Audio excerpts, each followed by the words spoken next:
Good morning, everyone. Welcome to TeleShadowing. We are live on YouTube. Please feel free to ask questions in the chat box, and they'll be addressed as we go along. I'm honored to introduce our mentor for today, Dr. Ali. Dr. Ali completed residency at the State University of New York, Buffalo, followed by a cardiovascular fellowship at the Osher Medical Center in New Orleans, Louisiana. He then did his interventional cardiology fellowship at St. John's Hospital in Detroit, Michigan. Dr. Ali is currently practicing in El Paso, Texas, as an interventional cardiologist and serves as medical director of cardiology at hospitals of Providence Sierra East Campus in El Paso, Texas. And now it is my honor to introduce Dr. Ali request Dr. Ali to begin today's session. Thank you. Hey, good morning, everyone.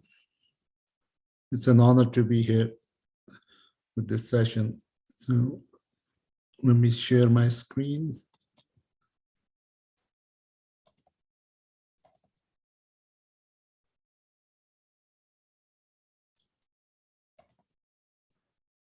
All right. So today we are basically we should start. So today we are basically going to talk about some fundamentals of electrocardiography, and I basically review some EKGs. A brief history. It was actually interesting that in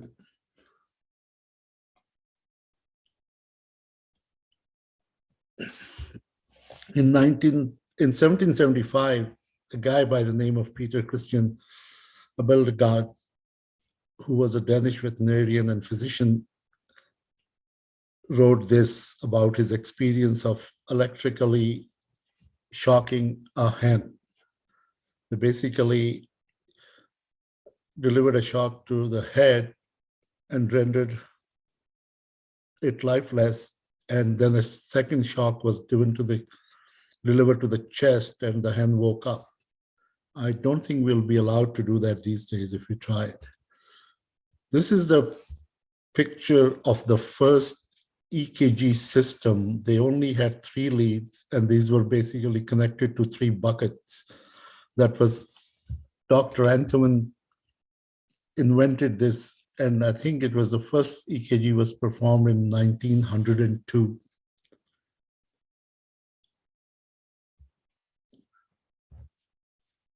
ECG or EKG is a special type of graph that represents cardiac electrical activity from one instant to the next. It provides a time voltage chart of the heartbeat. Why is it important to know at least basics of electrocardiogram as a medical provider? Those who have rotated through the hospital or worked in the hospital, they know as a first-line medical caregiver, this is something you're presented with to make an on-spot decision-making. One thing you should always remember, these days, every EKG is printed out with a computer interpretation, and a lot of time those are incomplete or incorrect, so you should actually be able to make your own interpretation.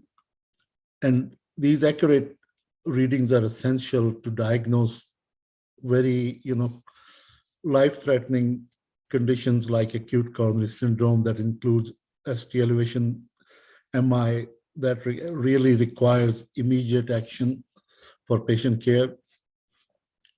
And it is also a very good tool in terms of predicting adverse event in cases like long QT syndrome, which is often inherited condition, and avoid catastrophes like polymorphic VT torsade type situation. False negative, false positive reading of this system actually have very catastrophic, consequences. You can actually miss a diagnosis of atrial fibrillation, and next time you see the patient, they are actually in the hospital with a stroke because AFib was missed. Let me just put that up here. So it actually requires a very detailed attention to the EKG, and you have to be able to look at a composite of at least 12 leads and come up with a reasonable answer. And that really requires a lot of clinical practice. In terms of basics of electrocardiography, there are two concepts which are very important to understand, particularly for those people who are going to spend their life in pursuing something in internal medicine or cardiology. First is the automaticity, the capacity of the certain cells to function as a pacemaker. They have the inherent capacity that they can actually generate electrical impulses, just like a tiny clock. The sinus node is the primary and the dominant pacemaker of the heart because of its inherent automaticity. But under special conditions, if the sinus node is not working, the heart does not stand still. And a number of other areas in the tissues, including atrium, ventricle, or AV node, AV junction, can actually take over as a pacemaker.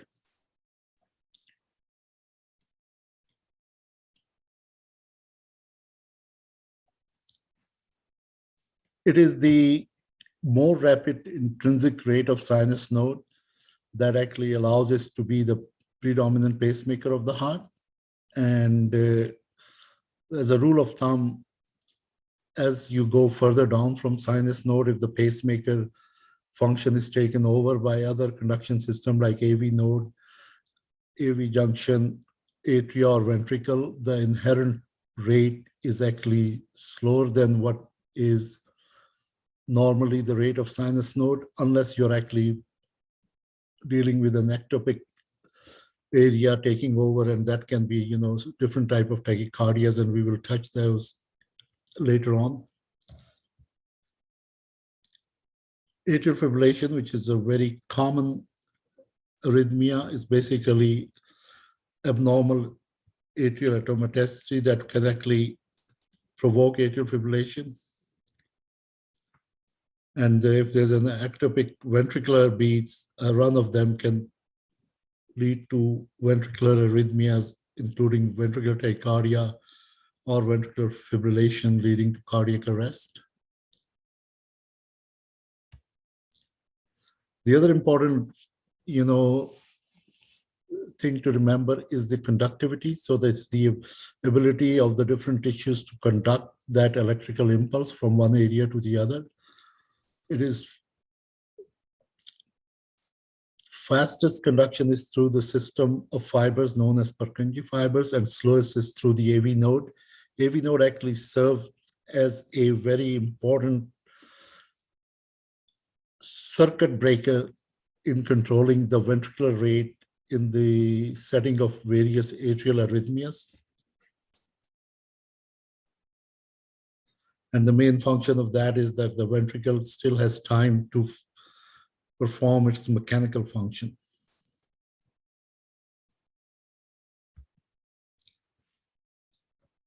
This is the basis of, electrical activation. And the activation process is called depolarization, and return to the baseline is called repolarization. So in a normal resting state, cardiac fiber gets a positive charge outside and negative inside. And once it gets stimulated, the depolarization process starts with the reversal of the charge. Inside becomes positive and outside is negative, and it actually flows from one end to the other. And the repolarization will reverse this process. And if you look at the basically cardiac structure, sinus node is the primary pacemaker of the heart. From the sinus node, the activity actually flows through different fiber structures across both atria and then reaches the AV node. From the AV node, it goes to the bundle of His, and then further down, it's the right and left bundle branch, and then it's the Purkinje fiber system that ultimately transmits it into the myocardial cells. As I mentioned earlier, AV node is actually a very important sort of speed breaker for the heart rhythm. Atria has the capacity to beat up to like 600 beats a minute in atrial fibrillation like rhythm problems. But in most cases, AV node actually will limit that transmission of the impulse downstream to around 180 beats. And that is actually very important for survival, because if you start conducting 600 beats or 400 beats downwards towards the ventricle, you will end up in ventricular fibrillation and cardiac arrest.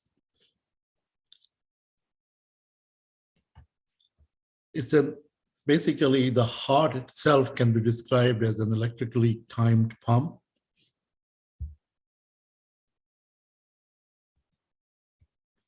So this is the conduction that basically goes through from the right and left atrium. It is almost like a ripple effect, like when you throw a stone in a pond and see the ripple effect of that. And it's a brief touchdown to when you look at the P wave, which is the wave. We'll talk about the basics of the different waves and segments in a minute, but P wave is the wave of the atrial activation. And if down on the graph, you can actually see the normal, and if somebody has right atrial enlargement or the left atrial enlargements, the type of changes you can see in lead 2 and lead V1, these are considered the most sensitive leads to look for the right or left atrial abnormality. The way the conduction system is actually designed, that's why we don't call it atrial hypertrophy. Actually, the technical term, a better technical term, is the abnormality, like right atrial abnormality, left atrial abnormality, which pretty much means that there is a dilatation of the chambers. In the ventricle, the conduction, once it gets to the Purkinje fibers, it is actually right perpendicular through the myocardial cells. So in the ventricular system, we do call the changes as hypertrophy. I mean, you cannot really detect the changes associated with enlargement of the ventricular cavity on the EKG, but the hypertrophy or thickness of the muscle is actually can be seen with the various leads.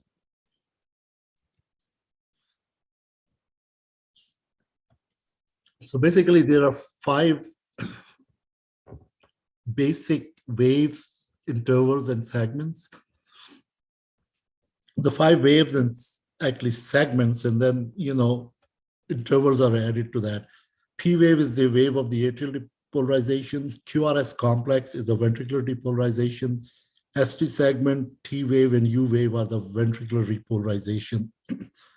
We don't see on the surface electrocardiogram anything that is associated with atrial repolarization in most cases, because the strength of the current is so weak that dominant ventricular, conductivity overtakes all the signals. And you actually need a special studies to look for the atrial repolarization. A simple is a P wave, which is every EKG starts with the P wave, which is represent the atrial depolarization. From the P wave is a PR interval, which actually is the time when it takes the current time to get to the ventricle. Then QRS complex. Now it's always called QRS complex. It may only have one deflection, and it has different names, modification, but you remember it as QRS complex. And that is the ventricular depolarization. Then the ventricular repolarization starts ST segment, T waves, and U wave. Now, if you come onto this one, you can actually, superimpose different other additional terminologies. There's a PR interval, and then there's a PR segments. These are basically, PR interval starts from the beginning of the P wave to the first deflection of the QRS complex. In this case, it is actually a Q wave, but it is still called PR interval. Then the PR segment is between the two deflections area. Same way as the ST segment is the time between the end of the QRS complex to the beginning of the T, and TP segment. It is very important to remember TP segment because TP segment is the true isoelectric phase of myocardium. This is your baseline. Whenever you are looking at the ST segments or PR segment, depression or elevation in different conditions, your baseline that you need to compare it with is the TP segment, because this is a true isoelectric segment. RR interval and the QT intervals are also important, and we will likely touch those in a later segment.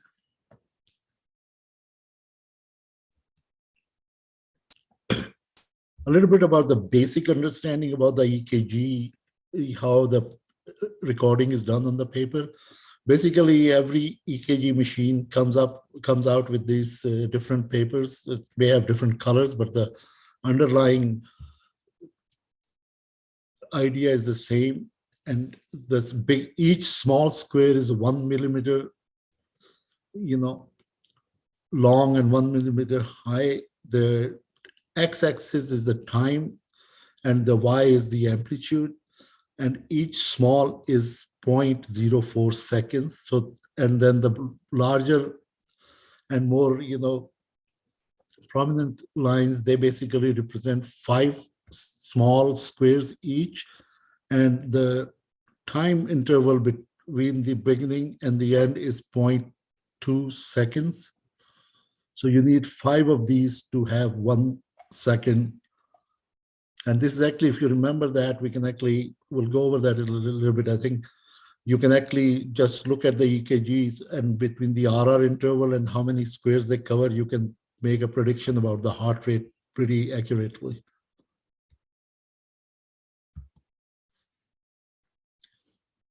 As I mentioned, QRS complex may have different shapes.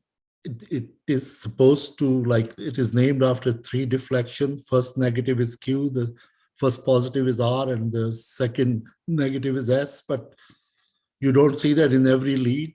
And depending upon the underlying pathology, you may not see it in any lead on one's given EKG, but it is still called QRS complex. It has a different, subtitles like a QS. If you just have 1 negative, it is called QS. If it's 1 positive, it's R. So these are, and depending upon the amplitude, now there's no real agreement about how tall a wave have to be a, depicted as a capital as compared to the small letter, but 5 millimeter is something that is used by most people. If the amplitude is more than 5 millimeter positive or negative, you use the capital letter, and if it's less than that, you use a small letter. And if you have the 2 positive waves in one, then you become an RR prime, and that letter you use, whether capital, uppercase, lowercase, is basically going to depend on the amplitude of that segment.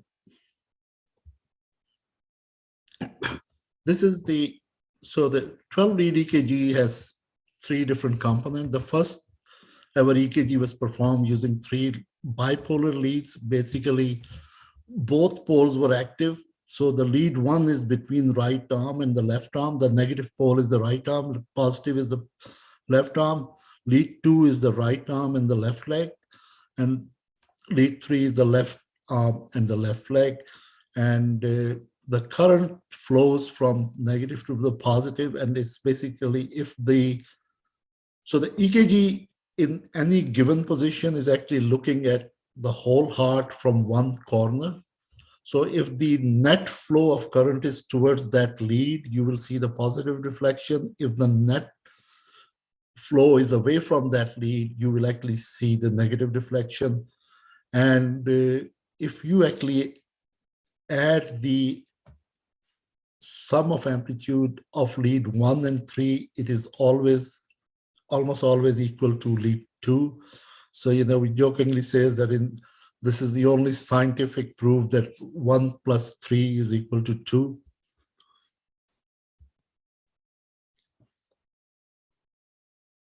This triangle can be actually further simplified into the vectors, because that is actually going to help you determine the axis of the QRS complex, and a P wave also, you can look into that. So once again, lead 1, lead 2, and lead 3. And then 3 additional leads were added. They are called augmented lead. The lead AVF is the augmented, lead that goes negative terminal is up, and it's actually the positive terminal is towards the foot. And lead AVL has the positive terminal towards the left shoulder. Lead AVR is the only lead with positive terminal is towards the right shoulder. And this is actually has a implication in terms of determining if somebody has put the limb leads in the wrong order. AVR is the one that is lead switch between the right and left limb is the commonest error made in recording EKG, and looking at the AVR will actually give you an idea whether there's a limb lead switch by error. And if you actually do that, if you look on the A, you're basically dividing 360 degrees into 60-degree segments. In the 2 different, and AV augmented leads do that also in a different orientation. And when you superimpose all these 6 limb leads, 3 bipolar and the 3 unipolar augmented leads, you divide this into 30-degree segments, and this is what determines your axis, which is determined by the limb leads. So the QRS axis and the P wave axis can be determined looking at where this falls. If you look at it in the human body, the 6 unipolar chest leads, they basically look at the conduction anterior to posterior or posterior to anterior. And the limb leads, with 6 of them, 3 bipolar and 3 augmented unipolar leads, they look at the conduction from superior, inferior, and right to left direction.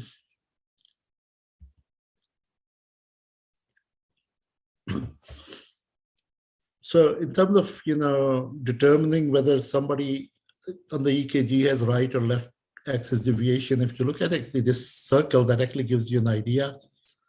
The axis between minus 30 degrees, this is your 0 point here, 180 here. This one actually says 100, but in certain, 110 or up to 120 can even be considered a sort of a rightward axis, but still within normal limits. So if your axis actually falls in this area, you have a normal QRS axis. If your axis falls up that area, it's a left axis. Around here is the right axis. And if you actually go towards the sort of what you call northwest axis, is a marked left or right axis deviation. It's very important to remember that, because a lot of time you can actually diagnose ventricular tachycardia because their axis is this way. Normally, the way the EKG system is designed, you actually don't see conduction moving that way most of the time.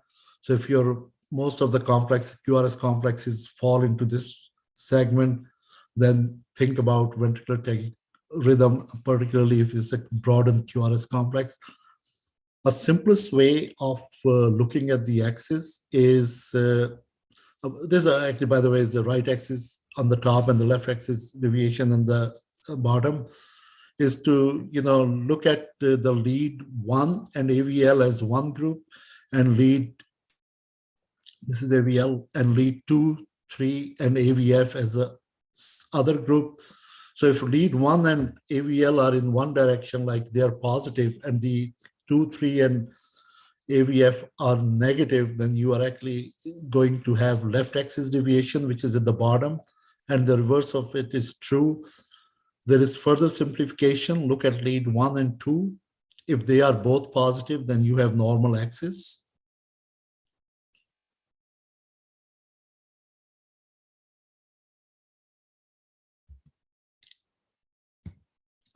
So I said if the 1 and 2 are both positive, you actually have normal. If the 1 is positive, 2 is negative, you are probably going to have left axis deviation, and the other way around, 1 is negative and 2 is positive, you're going to have right axis deviation.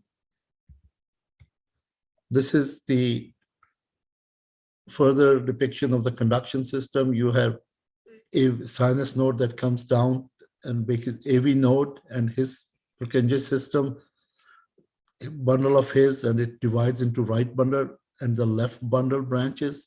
Left bundle further divides. Actually, there are third branches up here, which is a septal branch that goes this way. You have a anterior and posterior branches of the left bundle.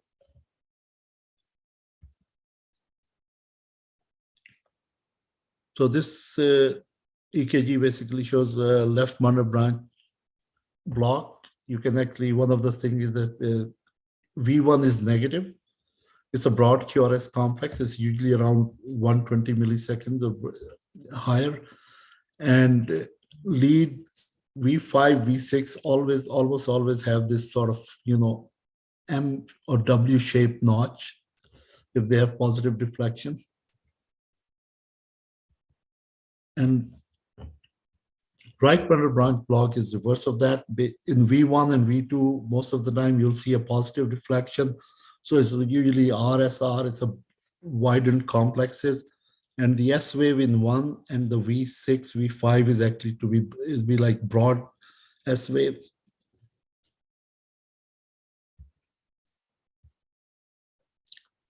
This is the other thing we actually look for EKG, from EKG, which is more important, is to look for any evidence of injury. And what determines whether it's going to be an ST elevation or ST depression changes in somebody with, whether they have unstable angina, non-ST elevation MI, or they have myocardial ST elevation, myocardial infarction, is the extent of injury. If it is endocardial, it is going to be non-ST elevation. Either changes are usually depicted by ST depression in most leads, except in AVR, which may have ST elevation.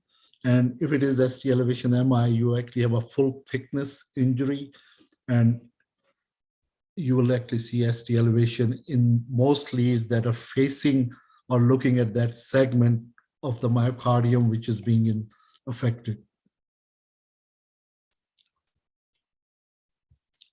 This is, certain criteria that need to know. I mean, this is something you actually learn with more practice, what you actually need to look for to decide whether this is an ST elevation MI.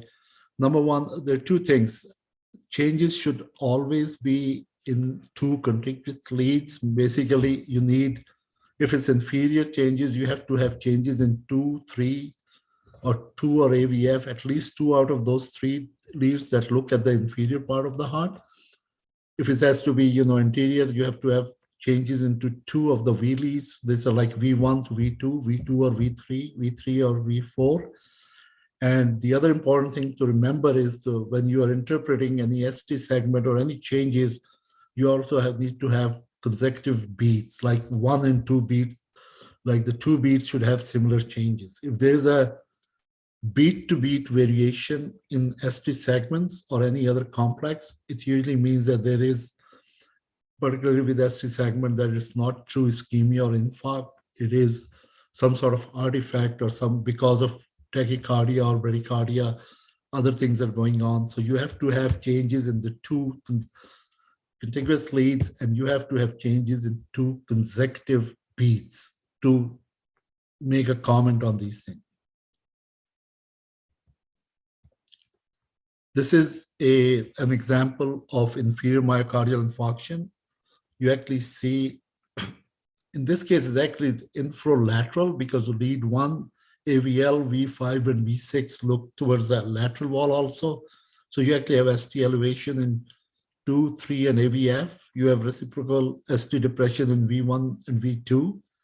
And you do have ST depression in 1 and AVL, and you have actually mild ST elevation starting in V6 and V5. So this is probably going to be an infralateral myocardial infarction. This is your anterior wall, like ST elevation, myocardial infarction, acute MI. The patient incidentally also have right bundle branch block, which may or may not be old when the EKG was done. So you actually see the ST elevation in V2, V3, V4 pretty clearly. V5 is sort of trying to get ST elevation, moving that way. And you also actually see some ST changes in V lead 1 and AVL.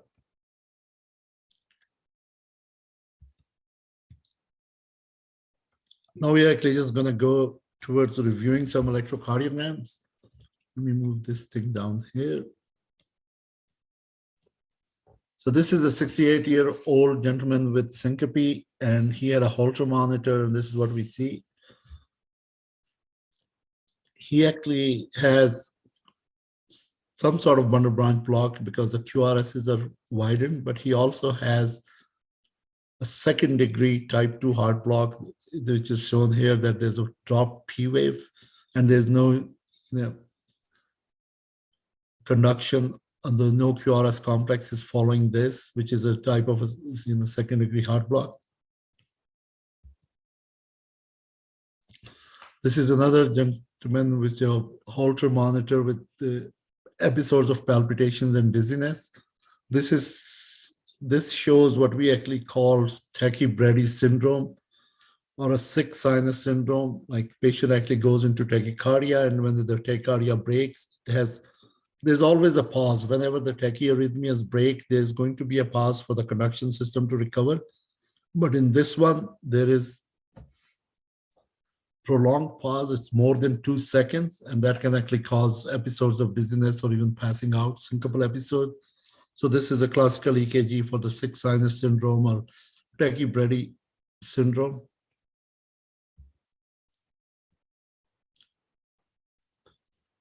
This is an older lady with pneumonia.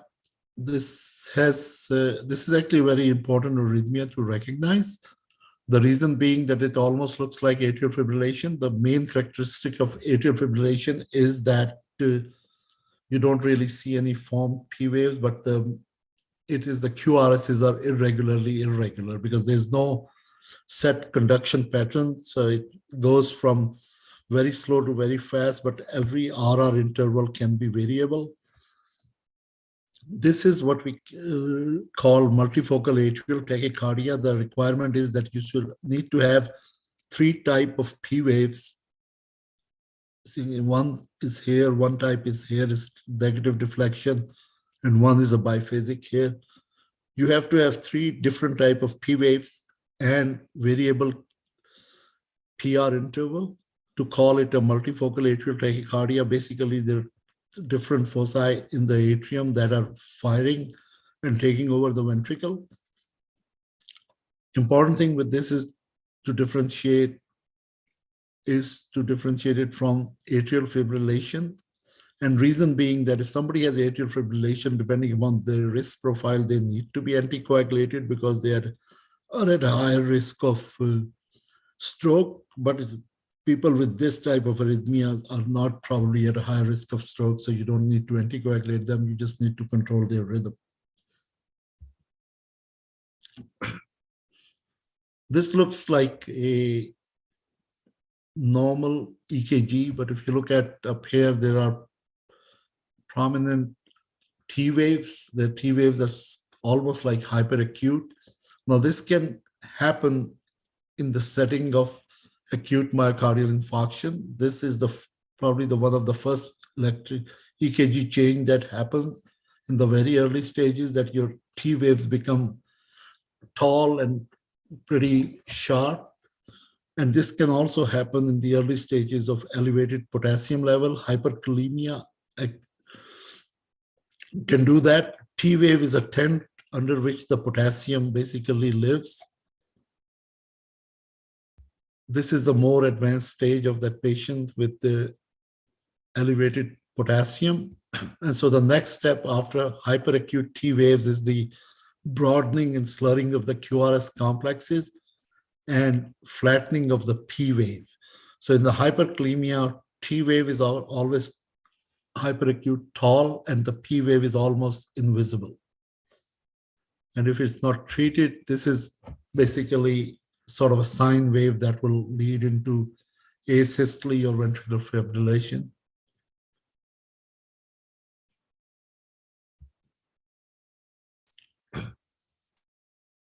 So this EKG depicts deep symmetrical T wave inversion in the V leads. This could be related to ischemia. Subendocardial ischemia can do that. And if you actually look at this second EKG, it has almost same pattern, but the T waves are more broadened. The QT interval is going to be broadened here also. This is a very classical EKG for intracranial bleed.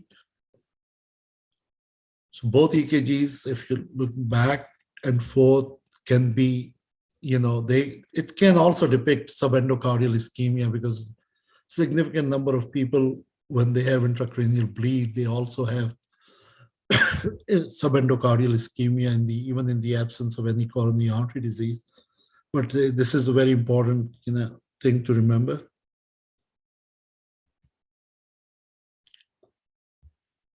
This is the EKG of an older man who was brought into the emergency room unconscious. And if you actually look at some changes here, look at the end of this QRS. These are described as classical Osborne waves. This is actually the wave of hypothermia. Sometimes it gets confused with somebody who may be having myocardial infarction, but this is very important, to remember. This is you may not see it ever in your practice unless you are taking care of a patient with severe hypothermia. Depending upon where you practice, it may or may not come across you. But it is important to remember it is a very favorite EKG for different examiners in internal medicine and cardiology boards. And it is important to remember to differentiate it from any type of myocardial infarction or pericarditis. This is a depiction of somebody who's actually had a ambulatory cardiac monitoring and they had episodes of ventricular tachycardia.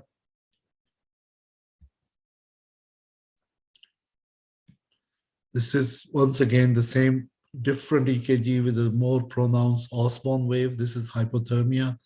These segments here can get confused with people interpreting it as an ST elevation MI.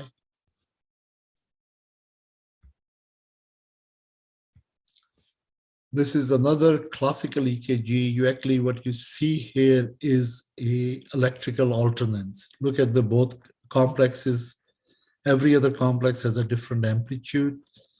And this is, actually, if you look at the P waves are not that prominent, it's very hard to see, but in this case was actually, if you calculate the extent of the P wave deviation, you will see that it also varies from beat to beat. This is a classical EKG with somebody who has a large pericardial effusion, and they may or may not have tamponade. If they have QRS and P wave variation from beat to beat, then it's more likely that they probably have tamponade. In terms of the heart block are described as three different types of heart block: first degree, second degree, and the third degree heart block. We always also use terms for the second and third degree heart block as advanced AV block. This heart block basically is the AV conduction is delayed or blocked. The first one, which is a relatively benign stage, is a first degree heart AV block, is prolongation of PR interval. PR interval normal upper limit is around 0.2 or up to 0.22, but in this case it is 0.34. So the prolonged PR interval is the EKG sign of first degree AV block. This is a second degree AV block depiction. The type 1 or Mobitz type 1 or Wenckebach is basically your PR interval prolongs and then you drop a QRS complex. So this is a second degree block, but it's a type 1 because PR interval prolongs here. Once again, this is important to differentiate it between these two because morbid type 1 is a relatively benign condition. And most of the time, just adjusting some medication they're taking or just observing them will take care of it. It can advance into the type 2 or type 3 heart block. When the morbid type 2, you actually don't have variation of the PR interval. Your PP intervals are fixed, but every so often you drop a beat, you don't have a QRS complex following the P wave. This is more advanced block because the location of the block usually is lower in the bundle of His instead of at AV node level. And remember, lower the location of the conduction block, more likely it is that it can have clinical significance and may require pacemaker implant. This is again the same thing. This is another depiction of the type 2 second degree heart block. You just have a relatively same P interval, and it's quite every so often this one P wave is not followed by the QRS complex. This is a EKG of a man who presented with syncope, and this is an example of complete heart block. In the complete heart block, atria and ventricle are not communicating, they're beating separately. And the way to look at it is actually, if you look at this lead V1, there's a P wave here, there's a P wave here. There are QRS complexes, but you call it AV dissociation because the P wave is falling at a different point on the QRS complexes. P wave cannot, in normal circumstances, if they are communicating, atria is communicating with the ventricle, it's not going to fall within that QRS area because that's going to be relatively refractory period for the atrium. So there's a P wave here in the QRS complexes, the ST segment actually. This one is right at the beginning of that. So this is AV dissociation. This is complete heart block. One thing to remember, if your QRS complex is narrow, it means the block is higher up around the AV node. If it is wide, like in this case, it means that the block is lower in the bundle of His, which means patient is more likely to be more bradycardic and maybe more clinically significant. And another phenomena in the EKG to remember always is a pre-excitation, which basically is that your actually electrical system comes from sinus node through the atrium to the AV node, bundle of His and bundle branches and Purkinje's. There's a pretty small but significant number of people who are actually born with additional tracts that bypass the AV node filter. In majority of people, you never see any evidence of these tracts being there, or somebody can be actually around for 80 years without any arrhythmia, and then on their 80th birthday or after that, they may start having tachycardias, and you'd actually discover there are different type of AV nodal bypass, which basically the tissue connects from atria to ventricle, and it bypasses the filtering mechanism of the AV node. On the 12-lead EKG, what you see is the PR interval is shortened because PR interval is generated by the slowing down of conduction in the AV node. So there is no AV node in this conduction, so the P wave is going to get to the ventricle pretty quickly. And because the P wave has to come from atria to ventricle back into the conduction system, so it's going to take longer once it gets to the ventricle, you'll actually see the widening or slurring of the QRS complex, which is called a delta wave. This is a classical pre-excitation of the WPW syndrome. And on the 12-lead EKG, this is what it looks like. So the P wave is just right buried at the beginning of the QRS complexes. And there's a slurring of the, the R wave as the way it starts. There's a slurring of the S wave when it goes down. So it's a Q wave, it's a QS complex. So once again here. So this is a pre-excitation with delta waves. It's a classical EKG of the WPW syndrome.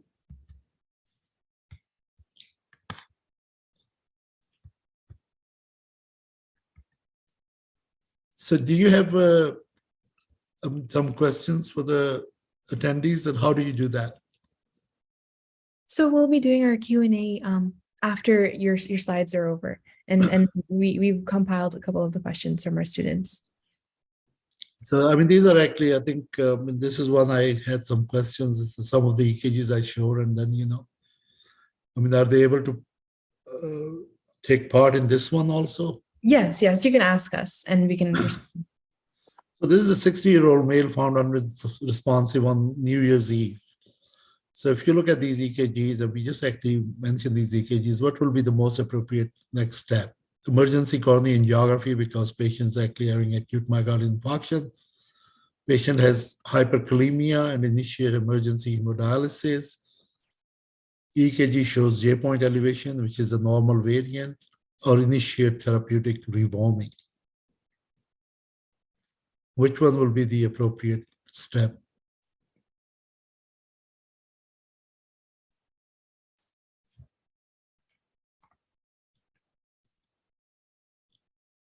Somebody mentioned B. It's actually the classical Osborne wave of hypothermia. And the giveaway is that they're found unresponsive in the New Year's Eve, probably somewhere where it's really cold. So you have to, these people, if you check their temperature, it's usually around below 95 degrees, their body temperature. And you just really have to initiate therapeutic rewarming. And I've seen actually, I mean, this is being mistaken for all the other three. There are people who've been, emergency call has been put out for the cath lab team to come in at 3 a.m. to take care of the patient, just to find out that this was simple hypothermia.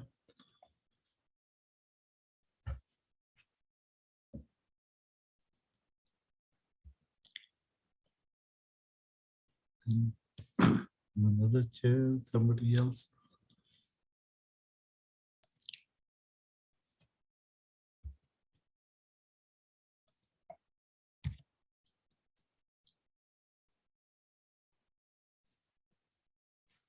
So this is a EKG.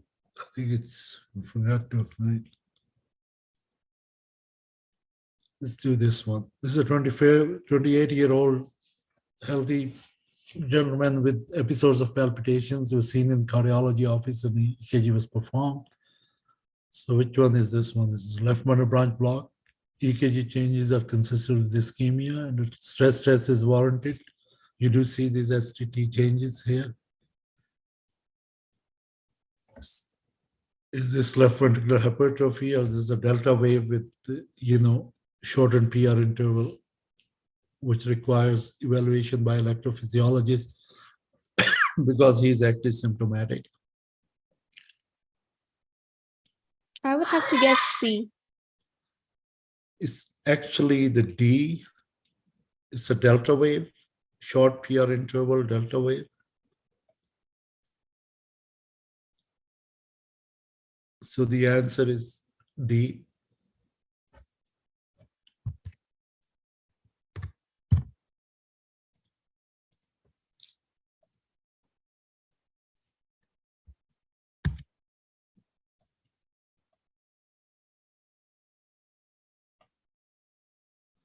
So there's some brief question. Is a QRS complex rhythm represents ventricular depolarization on 12-lead EKG? Is it true or false?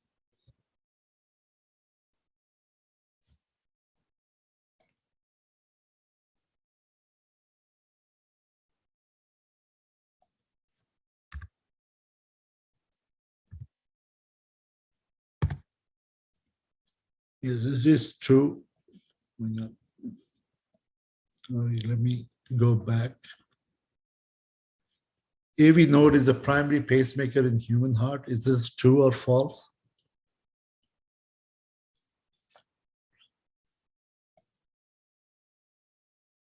It's actually false. AV node is not, as SA node is. That's the right answer. And augmented limb leads are the only bipolar leads in a standard 12 lead EKG. Is it true or false?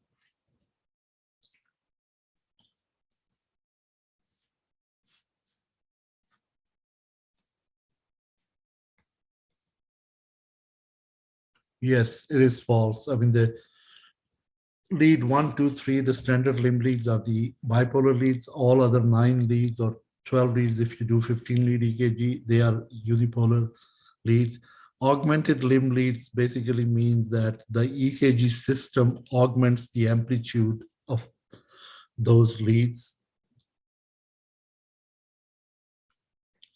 This is a 69-year-old male with end-stage renal disease, presents with fatigue and dizziness. He has missed 3 dialysis sessions and has been feeling shortness of breath over the last 24 hours. An EKG was performed as shown below. He is hypotensive. The most appropriate next step will be: A, patient has broad complex tachycardia. He will benefit from urgent cardiac catheterization, like ventricular tachycardia, because maybe from ischemia.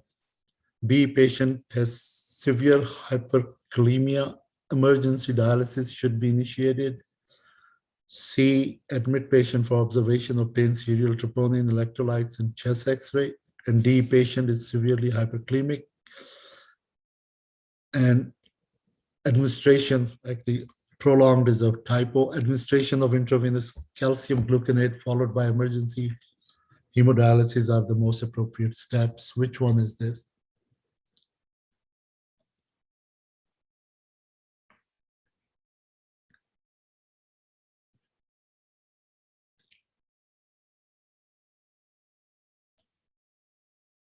This is actually like a sine waves of hyperkalemia.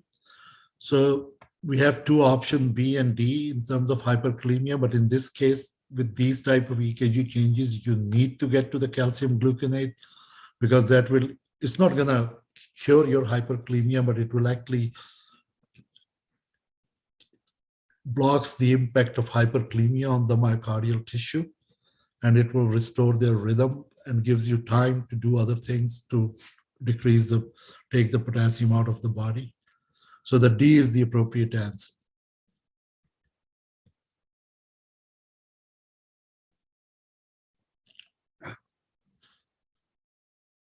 And in this one, we have a 60-year-old gentleman with history of hypertension, hyperlipidemia, diabetes, presents with sudden onset of excruciating chest pain, which is associated with diaphoresis and dyspnea. A 12-lead EKG is performed.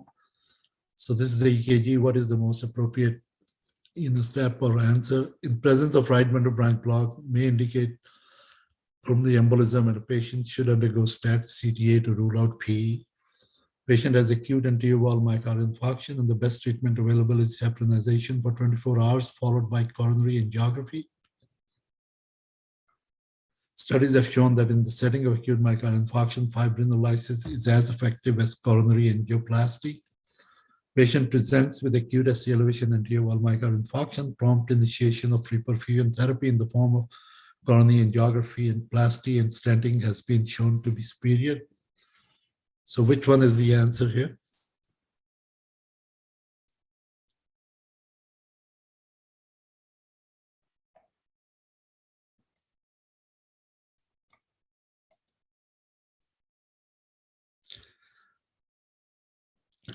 I think it's depending upon the time of presentation, it is a pretty much consensus among the cardiology community that if it is not contraindicated for some other reason, within the first 12 hours or maybe 24 hours, or if patient has ongoing symptoms, coronary angiography with intervention is probably superior to fibrinolytic therapy. And the primary benefit is that the reduction in re-occlusion and intracranial bleed with angioplasty as compared to fibrinolytic therapy. So the D is probably the most appropriate answer. If D is not available as an option in some hospital, then the C actually should be the next step.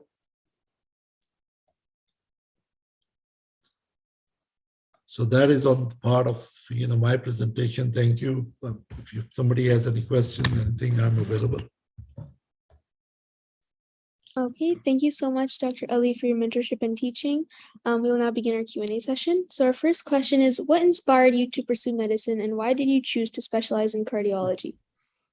I think the part that what inspires me was sort of, there were a lot of, my older brother's a doctor, he's a psychiatrist, he is a psychiatrist, he's retired now in Australia, and there are a lot of folks in my family were actually going into medical school or were doctors. So that was one of the things from very early on. And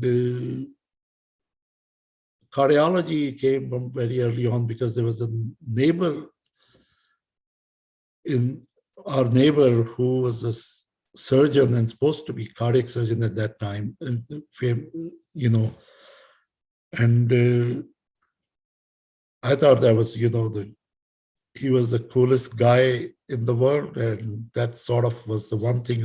And then when I went into, you know, medical school and further, that was something that attracted me. Thank you. Our next question is, how many years long was your residency and fellowship after your internal medicine residency? Well, I mean, so internal medicine, if you go the path of the interventional cardiology these days, you have say you come out fresh from medical school, you have 3 years of residency internal medicine, then you have 3 years of cardiology, you know, general cardiology, or basic cardiovascular disease fellowship. Then you have the option of doing 1 or 2 years of interventional fellowship. So it is, you're looking at 7 or 8 years. My path was slightly different because before I started my residency from Pakistan, I actually went to England and did my MRCP. So that actually gave me some credit when I came to US. I only did 2 years of residency, and then I did in 3 years of cardiovascular medicine fellowship. I actually did 2 fellowships in 3 years. One was 1 year of advanced heart failure and transplant, and then 2 years of general cardiology. But because of my previous training in England, they actually gave me credit to do sort of, you know, 6 years of training, actually 7 years of training in 5 years. And then I did 1 year of interventional fellowship. So it varies depending on what you want to do. But after medical school, you're actually looking at least 7 years if you want to do interventional cardiology. Thank you. Yeah, it's very interesting how you got credit and were able to get that done faster. Our next question is, what type of procedures do you perform as an interventional cardiologist? I perform, you know, almost cardiac intervention, you know, coronary angiography, different type of atherectomy devices and stenting. I also do a lot of peripheral vascular work in different territories. And I also actually do what is a relatively new specialty, which is a structural heart disease. I do like TAVRs, like percutaneous aortic valve intervention, and procedures like PFOs, ASD closures, or Watchman device, which is an alternative to the anticoagulation when you occlude percutaneously left atrial appendage in patients with atrial fibrillation to reduce the risk of stroke, so they can come off anticoagulation and with the atrial fibrillation. So those are the procedures I perform. Thank you. Our next question is, what are the risk factors that indicate the need to order an EKG? In the real life, I think if you look at people who show up in the emergency room, almost everyone gets EKG these days. But if you're looking at the risk factor, if somebody presents with some sort of chest pain or dyspnea or hypotension, these are the important things that, you should do an EKG. Palpitations, or they're tachycardic or bradycardic, you need to have an EKG. And then, it is, in a lot of other cases, it is a, individual decision making to look at the risk profile. If they have a risk of having coronary artery disease or any type of cardiac problems, then you should actually have an EKG if you're, being seen. And how often, how frequently, it actually varies depending upon the clinical status and underlying risk profile. So it is actually a very broad indication to do a 12-lead EKG. And this is actually, it's almost every 3 months we have in cardiology department meeting, ER approaching, well, we need guidelines. We need guidelines. So the problem is, if there's a 27-year-old fit young male or female, and they're having shortness of breath, or they're having chest pain, which may or may not be cardiac, or if they have dizziness, if they have palpitations, if they're bradycardic, so a lot of things that can actually happen because of some other health problem. You need to have an EKG. So it's a very broad, area of indications, and but always remember certain things like chest pain, dyspnea, palpitation, dizziness, tachycardia, bradycardia, or underlying risk profile if they're hypertensive, diabetic, hyperlipidemia, extensive history of smoking, they've had history of heart problems before, they have had strokes before, TIA, something like that. So you may need to do a baseline EKG when you see them. Thank you. And our next question is, what is the best combination of tests to perform alongside an EKG to predict a possible future heart attack? The possible future heart attack. Okay, well, the future heart attack is maybe, there are risk profiles that you look at their risk factors, family history, their age, gender, hypertension, hyperlipidemia, diabetes, those are the major one. And then they're presenting symptoms, or their, obesity is actually one of the most important things that actually leads to other risk factors also. So those are the risk factors. There are a lot of risk calculators available online now on the app stores. You can actually use them in your daily practice. That will give you the risk score over the 10-year period, that what is your probability or, having a coronary event. You can actually use that. It takes into account of all the risk factors, current blood pressure, your gender, your lipid level, all those things. So I think a lot of those things need to be considered. One test which we have available now, and we are actually using it more and more, is if somebody has no symptom, but they have significant risk profile, we are using CT calcium scoring, which is a simple test. It doesn't require, extensive CAT scan assessment, as a tool to basically guide us whether the patient needs something further or not. Got it. Thank you.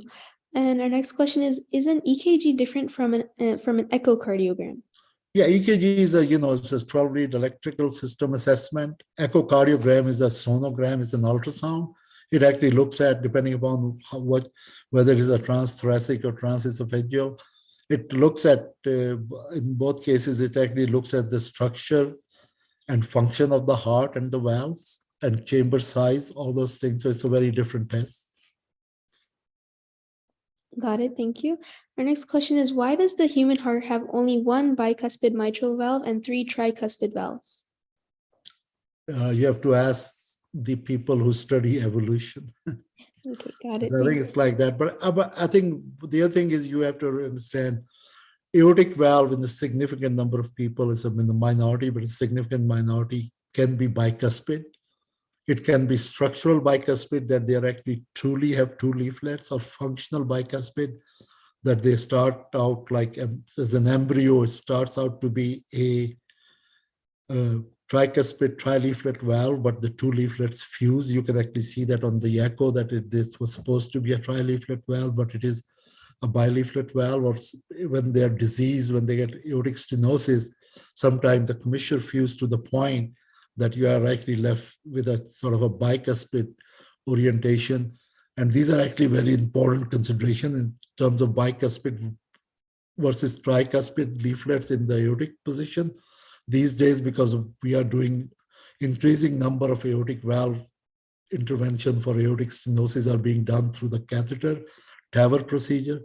And it has very important, prognostic and procedural implication. You need to exactly know what valve you're dealing with. Got it. Thank you. Our next question is, what kinds of short-term and long-term effects did COVID-19 leave on your patient's heart health? It's actually still an evolving field. We have seen people. So in the first wave of COVID, we saw significant number of people who actually had myocardial infarction, non-ST elevation or ST elevation, because COVID does create a thrombogenic condition in the body. So we actually saw a lot of people with DVT, PEs, and strokes and myocardial infarction. One thing interesting was normally when we deal with the myocardial infarction, particularly ST elevation myocardial infarction, in significant majority, it is usually involved one vessels, one area. We still see like people who have more than one vessel involved in myocardial infarction. But with COVID, we actually saw one interesting thing was that we actually saw people who will present with myocardial infarction and their EKG changes will indicate that they may have more than one vessel occluded. And when we took them to the cath lab and did the angiogram, it usually was one vessel that was occluded, but they still had diffuse EKG changes. And COVID does have the risk of cardiomyopathy. It actually affects your myocardium. And either it's an acute illness with a stress-induced cardiomyopathy or it's a direct effect. So we actually see a fair number of, we saw in the first actually wave was the one when we saw a lot of it because we were still figuring out what is the best appropriate initial treatment. So we actually saw patients with cardiomyopathy, congestive heart failure. Thank you. Yeah, that's really interesting, especially because medicine is an ever-evolving field, so new things pop up every day in research. So our next question is, what is the difference in treatment for hyperkalemia and hypokalemia? Well, hyperkalemia, basically, the both can be emergency. The hyperkalemia can induce bradyarrhythmias or ventricular tachycardia or fibrillation. So depending if you have EKG changes and patient is hyperkalemic, the first line of treatment is calcium gluconate because it actually acts within seconds to minutes.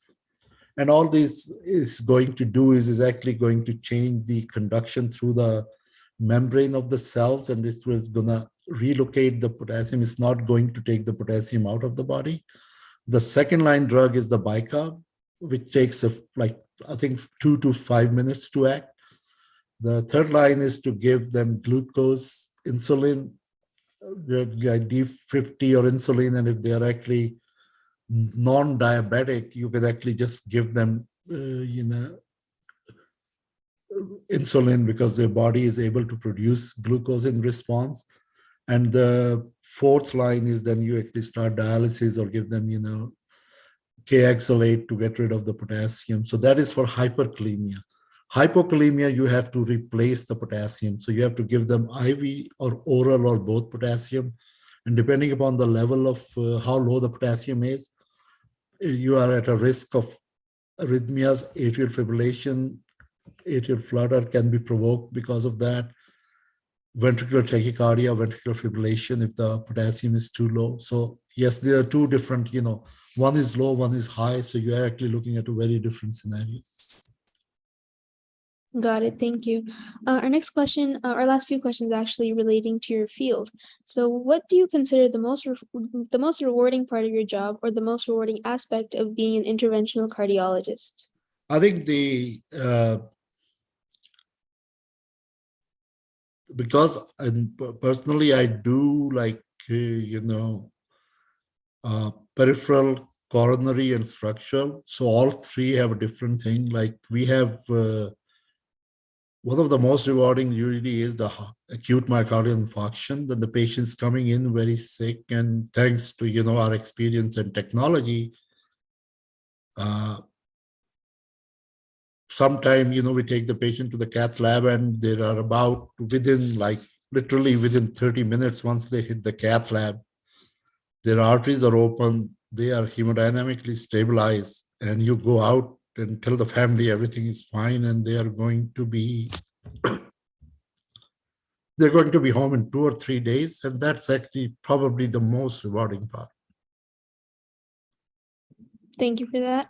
Our next question is, can you walk us through a day in your life, as in what you do at work on a day-to-day basis? Well, my day typically starts, I may not be in the hospital or clinic at that time, but it typically starts somewhere around 5:30 to 6 o'clock when we start getting some information about overnight events. So the patients or some new patients are coming in. So depending upon the day, it may be that we start in the office seeing patients in the clinic and then go to the hospital for rounds and for procedures. Or it may be just go to the hospital, start with the procedures, and depending upon, again, it could be a coronary, it could be peripheral or a structural procedure. So it actually varies from day to day, but it's a mixture of, clinic, inpatient rounding and procedures. Got it. Thank you. Our next question is, how do you manage your work-life balance? It is hard. Basically, it's hard for everyone, depending upon your specialty, particularly with the interventional cardiology. We take calls for acute myocardial infarction and other emergencies like limb ischemia.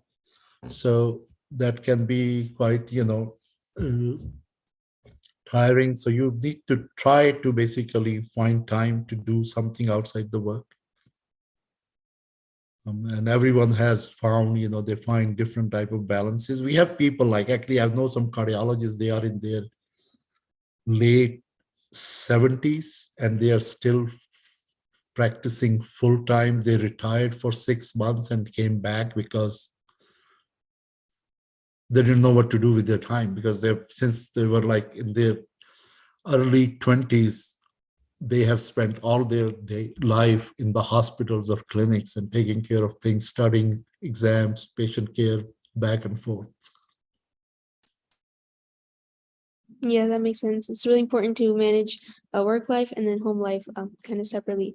So for our last question, what is some advice you have for students who are interested in pursuing cardiology? I mean, do it. It is actually worth doing it. It's going to be long haul. It's not easy. It's very competitive to get into the field, and the hours you have to work, irrespective of what are, the requirements mandated, the limitation on the hours you're actually. So basically what I say is that when you are a resident, you have all the human rights. You can't work more than certain number of hours. You can't take call for more than certain number of things. But during those residency also, you really, the way the system works, you really want to make sure that your preceptors, the people you're working with, your superiors, they don't think that you are not interested in hard work. And that actually puts an extra, burden on you, that you want to make sure that everything is taken care of, even if it's not your time to be in the hospital. Once you go into fellowship, depending upon the fellowship program, you don't have any human rights. You basically are at the disposal of your mentors, because that's something that you want to do for the rest of your life. And you are going to be responsible for the patient. In every training program, fellow is considered to be the primary responsible guy for the thing, guy or the gal for that. So it is going to be hard work, but it is rewarding. It is worth doing it if your heart is into it. All right, that's all of our questions for today. Thank you so much, Dr. Ali, for taking the time out of your day to answer all of our questions and to mentor us. Now, I'd love everyone to please give a warm thank you to Dr. Ali in the chat box for this incredibly informative session. Thank you. Thank you.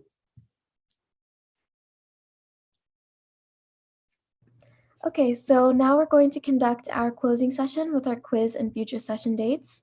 So the link to the quiz for the session is now live, and you'll need a 70% or higher to pass and receive certification. And the link for that is going to be sent in the chat now. And for our next session dates, which will also be posted throughout our social media outlets, so be sure to follow us at TeleShadowing. And our next session will be next Saturday, September 10th at 12 p.m. Eastern Standard Time, with Dr. Ali mentoring us in cardiology. Thank you so much, everyone, for attending today's session, and we hope to see you in upcoming sessions as well. This concludes this week's shadowing. Thank you.